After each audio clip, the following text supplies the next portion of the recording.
Selamat pagi untuk rekan-rekan dan Pak Daru. Saya dan Asma akan mempresentasikan tentang, kepemimpinan dan perubahan, khususnya di organisasi. Nah, ini berikut ada pengertian dari perubahan. Nah, perubahan itu sendiri itu apa itu? Nah, di sini ada tiga pengertian perubahan, yaitu ada menurut Michel Beer, itu menyatakan, berubah adalah memilih tindakan yang berbeda dari sebelumnya. Perbedaan itulah yang menghasilkan suatu perubahan.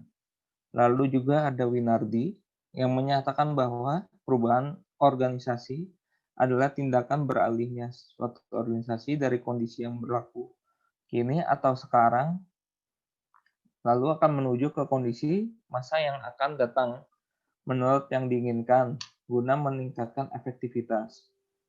Lalu yang ketiga itu ada dari Anne Maria di tahun 98 berpendapat bahwa perubahan organisasi adalah suatu tindakan menyusun kembali komponen-komponen organisasi untuk meningkatkan efisiensi dan juga efektivitas organisasi. Jadi perubahan ini bertujuan untuk eh, berubah dari kondisi sekarang yang mungkin kurang efektif atau kurang bagus kondisinya menuju kondisi yang lebih efektif dan juga akan meningkatkan produktivitas dan juga efektivitas dari organisasi atau institusi tersebut. Oke, next. Next. Nah, ini ada faktor-faktor yang mempengaruhi perubahan, yaitu ada karakteristik pemimpin, kesiapan organisasi dalam menjalani perubahan, lalu perubahan lingkungan ataupun eksternal yang dimaksud di sini, dan juga ada kompetisi, perubahan kompetisi, ekonomi, politik, globalisasi, sosial demografik, dan etika. Jadi banyak faktor-faktor yang bisa mempengaruhi perubahan, bisa ke arah positif maupun negatif.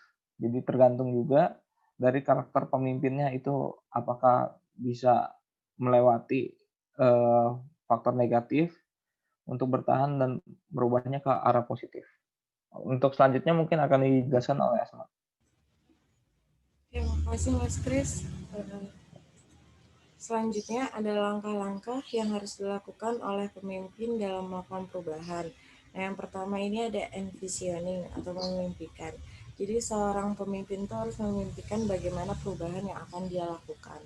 Nah, yang kedua ada activating, mengaktifkan. Nah, ini uh, itu pemimpin itu harus mengaktifkan bagaimana perubahan itu akan terjadi. Selanjutnya ada supporting atau mendukung. Jadi suatu pemimpin itu harus mendukung bagaimana perubahan itu terjadi. Setelah itu ada selanjutnya implementing, yaitu melaksanakan. Jadi seorang pemimpin itu melaksanakan apa yang tadi sudah dimimpikan untuk dijalankan perubahan itu. Nah, yang terakhir ada ensuring, memastikan. Jadi seorang pemimpin ini harus memastikan apakah perubahan itu terjadi dengan baik atau enggak. Nah, selanjutnya ada gaya kepemimpinan perubahan. Gaya kepemimpinan perubahan ini ada 3. Yang pertama ada controlling change leadership style. Model ini biasanya hanya memperhatikan realitas eksternal, mengabaikan kekuatan orang dan budaya dan juga kebutuhan. Nah, yang selanjutnya ada facilitating change leadership style.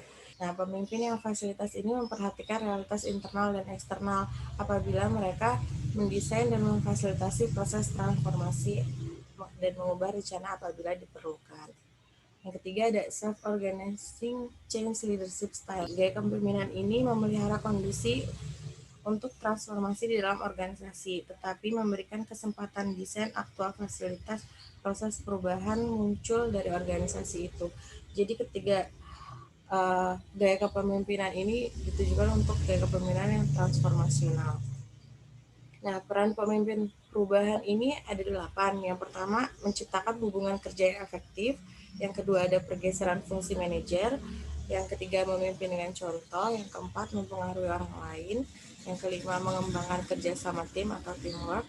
Yang keenam, melibatkan bawahan dalam mengambil keputusan. Yang ketujuh, menjadikan pemberdayaan sebagai way of life.